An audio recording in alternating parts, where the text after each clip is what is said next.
So let's have a look at level number 6.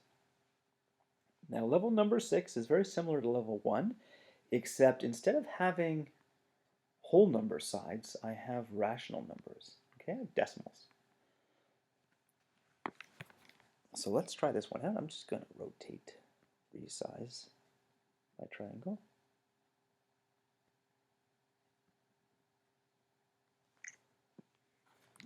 So this is our right angle in our right angle triangle, and directly opposite the right angle is the hypotenuse. So this is the C side, and it's the longest side of the right angle triangle. It is the only side that doesn't contain the right angle. Okay, the hypotenuse. All right, so the other two sides are what we call the legs of the triangle. So the smaller one I'm going to call A, and the bigger one I'm going to call B. All right, so we're going to use Pythagoras' theorem, which is c squared is equal to a squared plus b squared.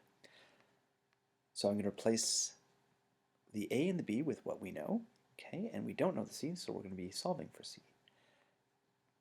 So the a is 16 squared, the a squared is 16 squared, and b squared is going to be 25.2 squared.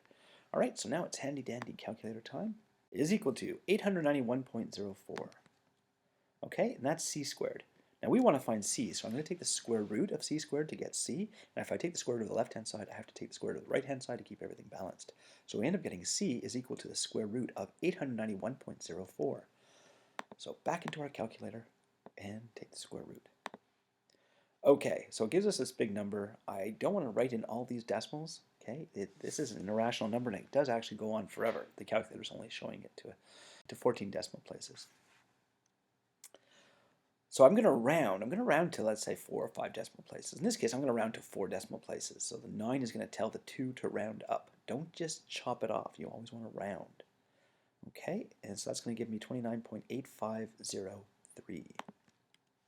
Like that. All right, so let's go back into the app. So 29.8503. And the units are meters, so space, meters, and then click on the check button to check to see if you're right. Yay! And that's it for level 6.